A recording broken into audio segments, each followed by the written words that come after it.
Olá pessoal, eu sou Tamires Garcia e bem-vindos ao canal Pod Flu. As mudanças que aconteceram dos livros para os filmes incomodam muita gente. E é por isso que estamos aqui de volta com o quadro Livro versus Filme. Se você ainda não é inscrito aqui no canal, se inscreve, que toda semana a gente traz vídeos a respeito do universo Harry Potter, falando um pouquinho sobre problematizações, mudanças e coisas que a gente gosta de discutir. No vídeo de hoje eu vou falar um pouquinho sobre a construção das personagens do trio, o trio de ouro, Harry, Rony e Hermione, nos livros de Harry Potter e como foi transposta essa construção para os filmes, que obviamente foi bem empobrecida.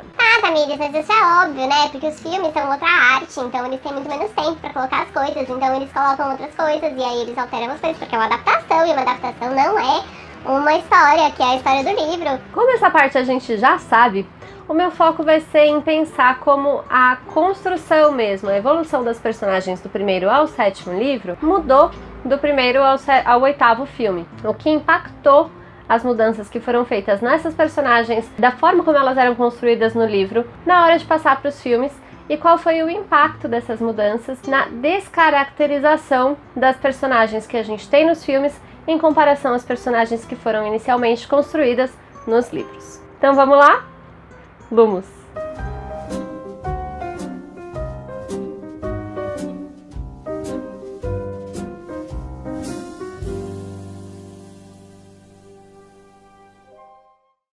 É muito claro que os filmes têm um cerne comercial muito mais forte do que os livros, então é importante pensar no impacto que essa descaracterização tem no sentido de chegar comercialmente para o grande público um tipo de personagem que não é necessariamente a personagem que existia inicialmente. No final, os filmes acabam contando uma história muito diferente da história que foi contada nos livros, no sentido de que conta a história de personagens muito diferentes. A perspectiva que se tem de mundo dessas personagens que foram construídas nos filmes é bastante diferente das perspectivas que o trio tinha nos livros. Uma vez que os livros têm uma preocupação emocional com o emocional e com o amadurecimento emocional dessas três personagens muito maior do que os filmes tiveram. As personagens dos filmes crescem e se tornam adultas muito mais rápido do que as personagens dos livros. Antes de começar a análise, eu queria falar para vocês que eu construí essa análise com base em dois vídeos, um chamado The Construction of Character, que fala especificamente da Hermione, e a série Cinefix, que fala sobre as adaptações dos livros para os filmes ao longo de 3 vídeos. Eu vou deixar os 4 links aqui embaixo na descrição do vídeo para vocês verem, que são em inglês, e foi neles que eu me baseei para construir essa análise que eu vou fazer aqui. É importante falar também que neste quadro eu não entro em todas as coisinhas que foram adaptadas dos livros para os filmes, porque são muitas coisinhas. Então eu entro em coisas que foram relevantes ou importantes para o ponto que eu quero passar. Esse ponto, que é a questão do amadurecimento emocional, fica muito mais claro quando se olha para o Harry especificamente, mas quando se trata do Rony e da Hermione, existe uma dinâmica entre os dois de alteração de papel, né, dentro da dinâmica de grupo que eles têm, então é importante olhar também para isso, além do amadurecimento emocional. Se entrarmos em Harry Potter e a Pedra Filosofal e a Câmara Secreta, que são os primeiros livros, são os mais infantis, olhando para os filmes, eles foram muito mais fiéis do que todos os outros, né? Em se tratando, claro, de tamanho do livro, que eram livros muito menores e, portanto, era muito mais fácil de deixar a história completa lá. Então, as adaptações que a gente vai olhar são mais específicas para o Rony e para a Hermione. Porque essa coisa da mudança da dinâmica de papéis deles já começa nesses 2 primeiros filmes. É importante olhar para a Hermione como a Hermione dos livros é uma personagem falha. Ela não é uma personagem bonita, ela tem os cabelos armados, ela tem os dentes da frente muito grandes, ela tem defeitos, ela não consegue fazer amigos porque consideram ela mandona, ela é muito inteligente, muito estudiosa. A Hermione dos filmes é perfeita, ela é linda, ela é inteligente, ela é estudiosa, e até o mandona eles colocam de forma cômica ou fofinha, de modo que não se desagrade dela como pessoa. O Rony, por outro lado, não é um alívio cômico nos livros. Ele é uma pessoa e ele tem personalidade e ele tem um desenvolvimento de personagem. Nos filmes ele vai se tornando um alívio cômico, ele vira o coadjuvante amigo do principal. Então muitas das coisas que ele tinha que o enriqueciam no livro foram sendo diminuídas ou minimizadas, inclusive até pela própria Hermione. A Hermione, que vai se tornando aquela mulher perfeita, ela, para se inserir nessa dinâmica de a líder intelectual do grupo. Tem muitos momentos que teria o Rony na história de glória que a Hermione que tem nos filmes. Com isso, vai se tornando, ao longo dos próximos filmes, um certo clichê que se coloque a Hermione, então, como a mulher sábia e o Rony como o homem bobo. Essas adaptações começaram já no filme Pedra Filosofal. Existe, por exemplo, aquela cena do Visgo do Diabo, em que, nos livros, a gente tem a Hermione falando: ai, Visgo do Diabo, meu Deus, o que ele faz, o que ele faz? E ela encontra a solução, ela encontra a resposta do que ela precisa para se livrar do Visgo do Diabo. E aí ela pensa: mas meu Deus, nós não temos fogo. E o Rony fala: você tá louca? Você não é uma bruxa? Aí ela fala: ah, é? E aí ela faz o feitiço. Nos livros isso acontece um pouquinho diferente. Eles já estão salvos, o Harry e a Hermione, e o Rony tá lá se debatendo, sendo bobo, sendo teimoso, né? Sendo aquele homem que precisa ser salvo. E a Hermione chega à solução completamente sozinha. Além disso, a gente pode ir também para a Câmara Secreta naquela cena em que o Malfoy chama a Hermione de sangue ruim. E nos livros, o Rony explica o que seria uma sangue ruim, uma vez que o Rony é do mundo bruxo, ele nasceu, cresceu lá e teria, portanto, maior conhecimento das gírias e das coisas mais informais, né, as coisas que não seriam encontradas em livros a respeito do assunto. Nos filmes, entretanto, quem fala essa explicação é a própria Hermione, tomando mais uma vez as rédeas da mulher que sabe de tudo, da mulher que é inteligente, da mulher que comanda a parte intelectual do grupo, enquanto o Rony fica lá cuspindo lesmas. Dessa forma, a partir desses dois primeiros filmes, o Harry não, em termos de adaptação, ele não mudou muita coisa, até porque o Harry nos dois primeiros filmes e livros não é lá muito complexo. Então a gente não enxerga tantas adaptações assim nesses dois primeiros filmes, mas já é interessante de olhar para essa mudança de dinâmica dos dois,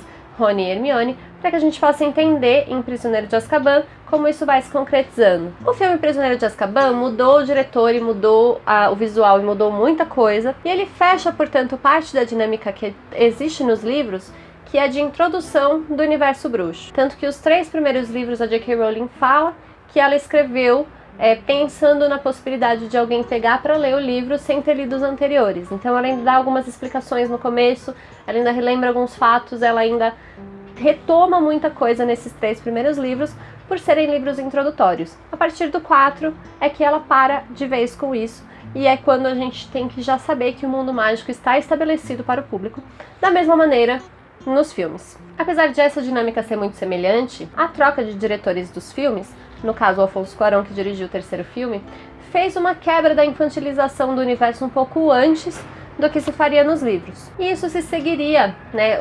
Os próximos diretores seguiram a linha do Cuarón no sentido de manter uma quebra de infantilização, de adultizar aquelas personagens, que nos livros foi uma transição um pouco mais sutil e um pouco mais trabalhada ao longo dos livros. Um exemplo nítido disso em Prisioneiro de Azkaban é exatamente as primeiras cenas em que a tia Guida tá lá na casa, e a gente passa no livro bastante tempo com o Harry negociando com os Dursley a respeito de ele ir para Hogsmeade ou não, de como ele trataria a Guida, de como seria toda a dinâmica. E no filme a gente tem um Harry que já tá muito bravo quando ela chega, já tá muito bravo com tudo, e o momento em que ele infla ela, no filme é um momento de explosão de raiva. No livro é um momento de perda de controle. É um pouco diferente, é um pouco sutil, tanto que o Harry no filme sai se rebelando contra os Dursley desde o começo, e o Harry do livro tá fugindo. Ele foge com medo e ele tá meio,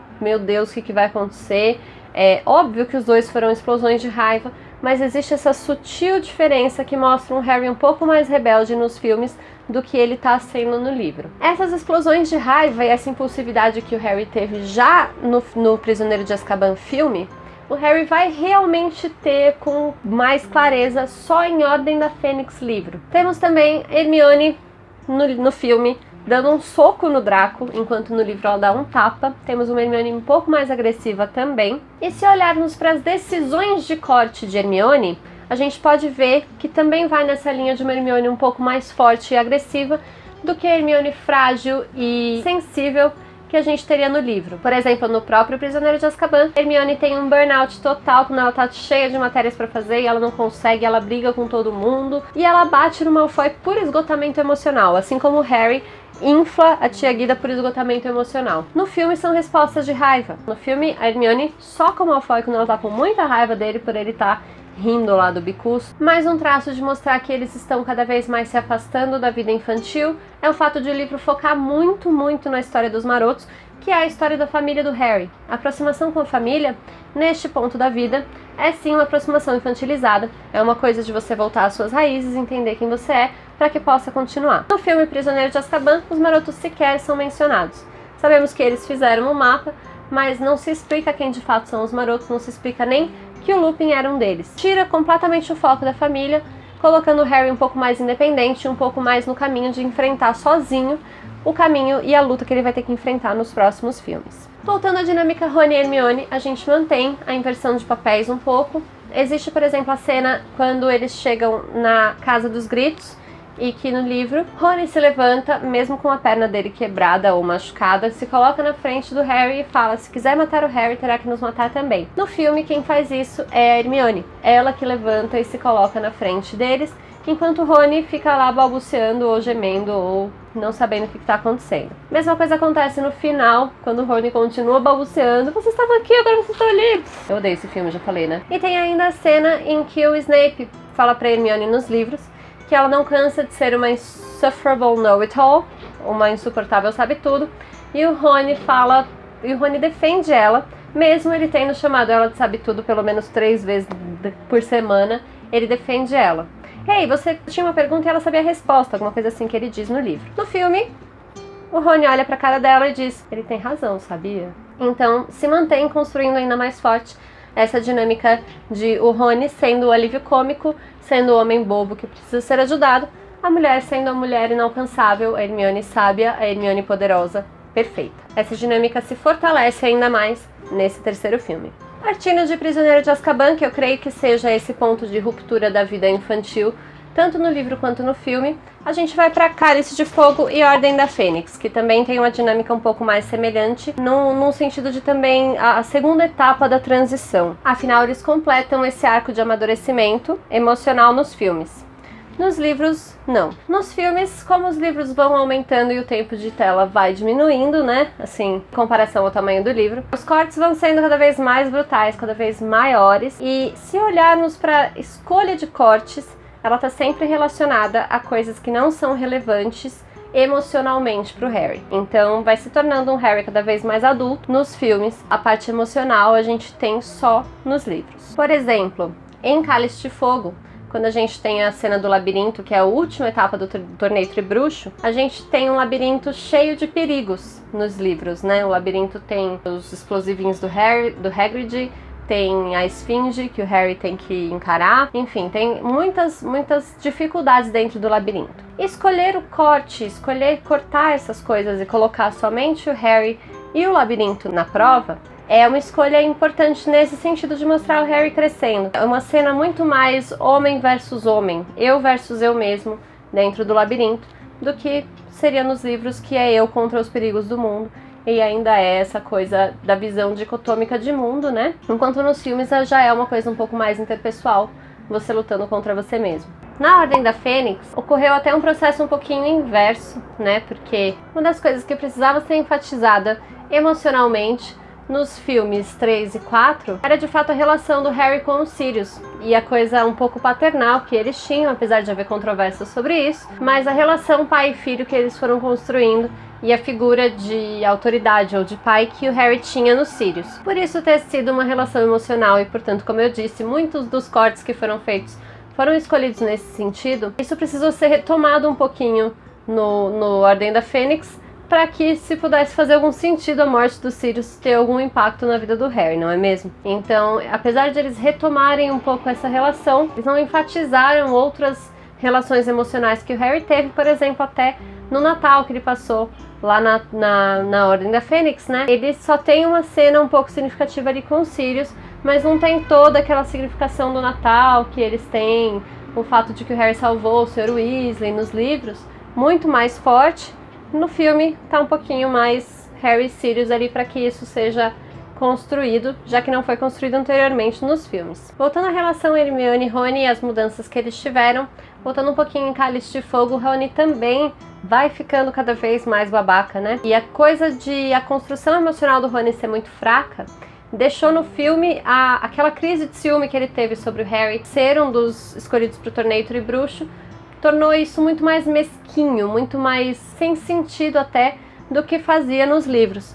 Então o Rony se torna com isso um personagem muito mais fraco emocionalmente, ou precisado de ajuda, bobo e enfim, o alívio cômico que tem ciúme do principal. Ele se mantém nessa figura de coadjuvante com essa crise de ciúmes que eles mantiveram no filme, que no livro fazia um pouco mais de sentido e teria um pouco mais de profundidade se os cortes relacionados ao desenvolvimento emocional não fossem feitos. Já Hermione se mantém aquela rocha de perfeição, a mulher bonita, a mulher perfeita num filme, não é mesmo? A própria criação do Fale, o Spew, que é a Frente de Apoio à Libertação dos Elfos Domésticos, que ela cria nos livros, foi uma escolha de corte para os filmes. Essa escolha ela é importante não apenas por posicionar Hermione num ridículo, né? Por mais que a gente entenda a causa dela olhando de fora, dentro do mundo da magia é uma causa muito infundada e muita gente tenta dissuadir a Hermione de continuar nessa luta. Até os próprios elfos domésticos, né, se colocam contra, eles ficam, não, linda, a gente não quer ser liberto não, a gente tá muito feliz aqui como escravo. Aliás, tem um vídeo muito interessante falando sobre isso, sobre a relação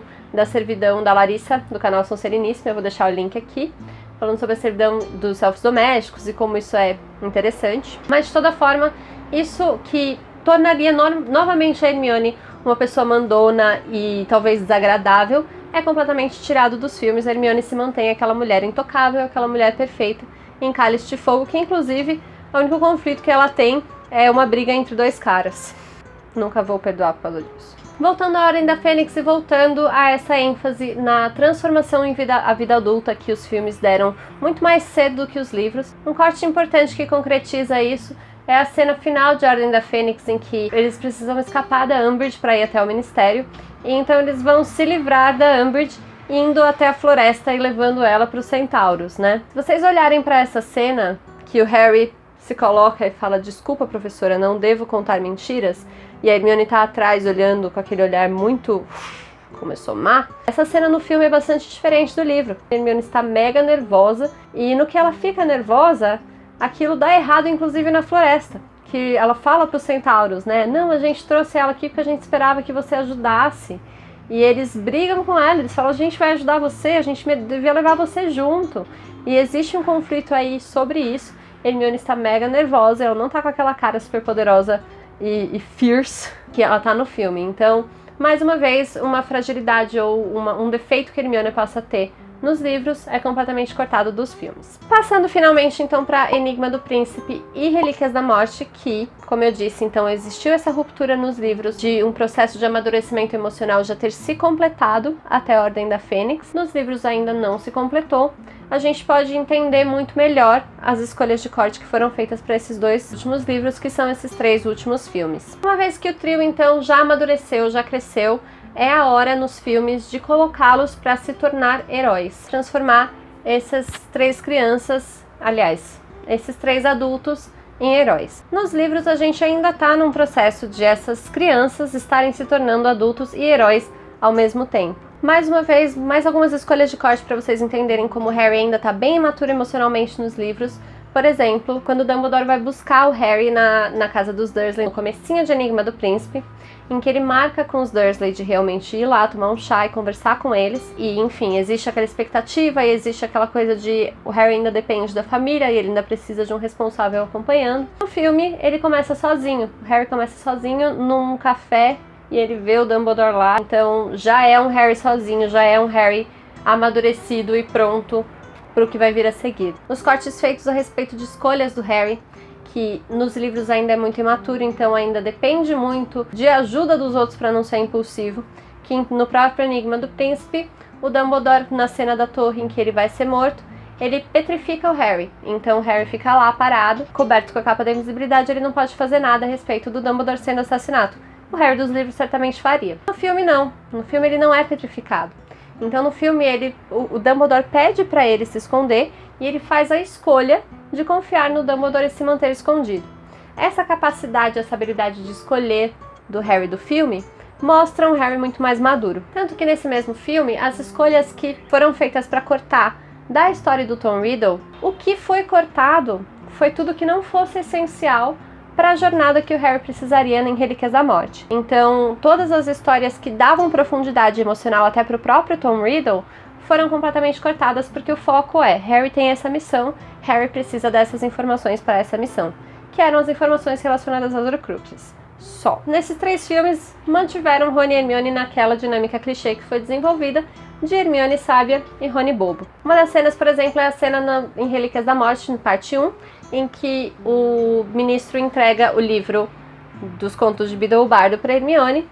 E nos livros existe aquela sensação do Rony de estar muito feliz com o fato de que ele leu um livro que Hermione não leu. E eles mantiveram essa cena, mas eles mantiveram com o Rony não tendo a oportunidade de saber de alguma coisa que Hermione não soubesse. Outra cena de colapso emocional que foi cortada dos filmes da Hermione é também em Relíquias da Morte, parte 1, logo depois do momento em que eles fugiram no casamento do Guy e da Fleur. Eles são atacados, na cafeteria que eles estão, lá no Coffee House. No livro, Hermione está extremamente abalada, ela está tremendo, tanto que ela vai tentar fazer um feitiço, ela não consegue, ela corta o Rony porque a mão dela está tremendo e ela está chorando de nervoso. E no filme, a gente tem aquela Hermione fechando as janelas e poderosíssima e completamente nada abalada pelo que aconteceu. Entretanto, o colapso emocional se mantém com o Rony. Ele tem ciúme do Harry no 4º filme, ele tem as crises dele, ele toma a poção do amor do 6º filme. Era um corte perfeitamente possível, não era necessário que aquela cena tivesse lá. Eu preferia que tivesse o funeral do Dumbledore ao invés de ter aquela cena do Rony tomando a poção do amor, mas eles mantêm para manter o Rony naquela posição de o frágil, o babaca, o cara bobo que precisa de ajuda. Por fim, a última cena que eu vou mencionar para enfatizar essa descaracterização é justamente a última cena, não última, mas o finalzinho da história, que é quando o Harry tá caminhando para a Floresta Proibida. Novamente, a questão da escolha. A partir deste ponto da história, a partir de Enigma do Príncipe, Harry já é capaz de fazer escolhas sensatas. Nos livros ainda não. Nos livros esse arco está sendo completo neste momento. Então, quando Harry vai caminhar para a floresta, nos livros, ele está coberto pela capa da invisibilidade, ele não encontra com os amigos e ele prefere assim, uma vez que seria muito mais difícil encontrar com eles e depois fazer o que ele teria que fazer.